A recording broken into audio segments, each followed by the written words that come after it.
Hello, this is James Corbett, corbettreport.com. I've been told by a number of subscribers that last weekend's subscriber newsletter editorial was perhaps the most important thing that I have ever written, and they have asked me to share this more widely online. And in order to do so, a number of people have requested that I make a video version of this editorial. The only problem being that this is explicitly an epistle, literally written pen and paper, so it is not meant for this format, but I will do so, although I am loath to make a video version of this. I will do so, if only to increase the possibility that this digital message in a bottle will wash upon the shores of someone out there with ears to hear. If you would prefer to read the text of this letter rather than have it read to you, please follow the link in the show notes to the actual text itself. So this is a letter to the future dated April 11th, 2020. The lamps are going out all over Europe. We shall not see them lit again in our lifetime. World War I conspirator Edward Grey. I do not write these words for my contemporaries. We are the damned. It is our lot now to watch as the lamp of liberty is extinguished, our burden to bear witness to the final flickering of the flame of freedom. No, I don't write these words for my peers. I write them for those yet to come. The inhabitants of that future dystopia whose birth pangs we are experiencing. The remnant of once free humanity who might, through some miracle I can't even imagine, come across this electronic message in a bottle. I know that it's almost hopeless, that the chance of these words surviving the coming internet purge are slim at best. That even if, against all odds, this message does wash up on your digital shores, the chance of these words being understood by you is even slimmer. Not because you don't understand English, but because you no longer use these words I'm writing. Freedom, humanity, individual. Still, I am here to record the end of an era, so I will press on in the hope against hope that someone, somewhere in that future digital dark age, will have eyes to see and ears to hear. The darkness is descending. Let there be no mistake, we all know this. We know what it means when 17 million Americans, a full 10% of the workforce, are added to the unemployment rolls in a mere 3 weeks. When they are joined by millions more newly unemployed ex-workers all around the globe. When modern-day bread lines stretch for miles in the heart of America's once proud cities. When the phony baloney fiat funny money debt rises to over 24 trillion and the Fed's Sovietization of the economy is complete.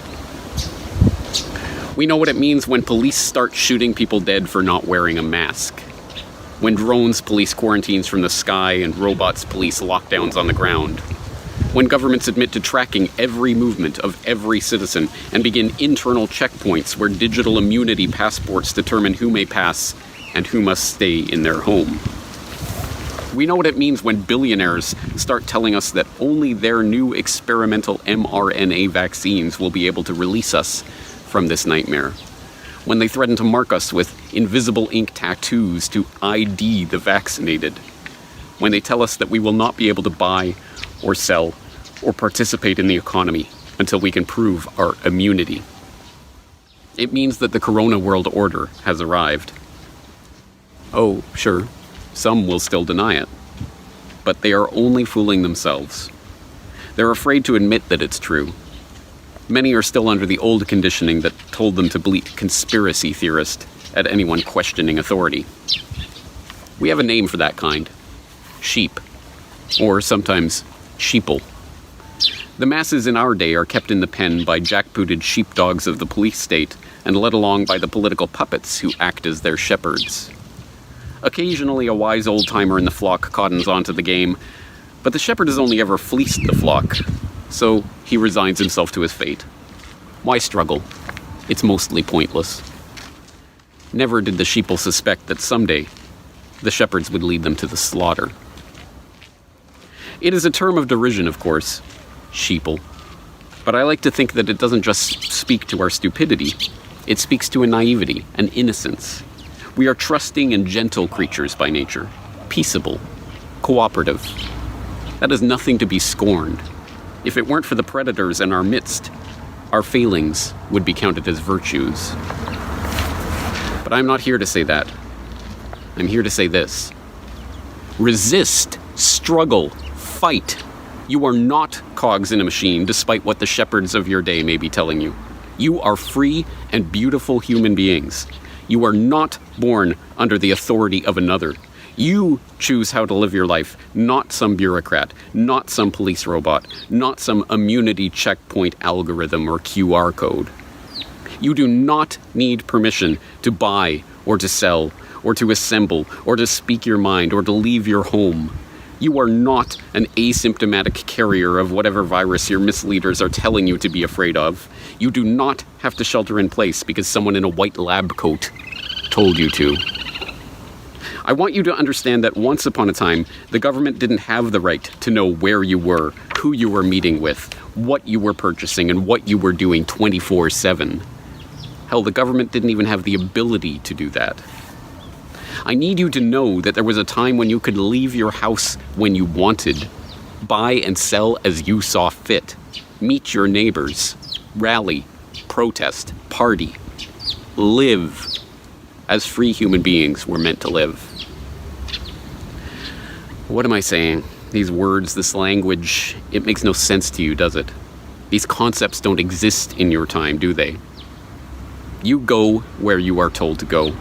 You stay home when you are told to stay home. You shut up when you are told to shut up. You think what you are told to think. You don't think what you are told to not think. I can't blame you after all. You're trusting and naive and peaceful. Like a sheep. But oh, how I weep for what you have become. I tried to avert it. Please believe me. I really tried. But the lamp of liberty is being extinguished, and I am bearing witness.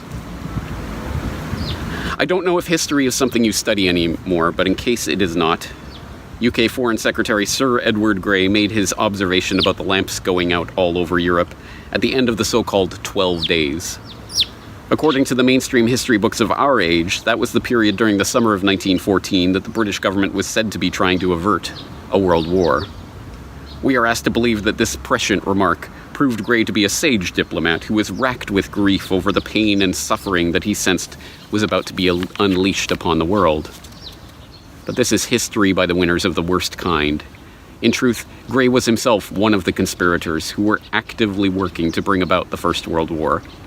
What's more, the source of this quotation is in fact Grey himself. It was first recorded in Grey's own post-war memoir. Any tears he may have shed over the snuffing out of those lamps were crocodile tears, to be sure. One can well imagine that the history books of your era will record that Bill Gates made a similarly portentous remark at the onset of this corona crisis. Gazing out the window of his $127.5 million, 66,000 square foot Xanadu 2.0 mansion in Washington state, the then epicenter of the US outbreak, Gates's post-coronavirus memoir will no doubt tell us that he remarked to an underling, "The lights are going out all across the globe. We shall not see them lit again in our lifetime." But his memoir will no doubt fail to inform us that he was smirking as he said it. To my children, or my children's children, or whatever remnants of once free humanity happens to unearth these words in that God-forsaken future we are all goose-stepping into, I'm sorry. I failed you. We all failed you. But remember this. As long as the blood of your forebears flows through your veins, the lamp of human freedom shall not be extinguished forever. Let it shine, dear sheep. Let it shine.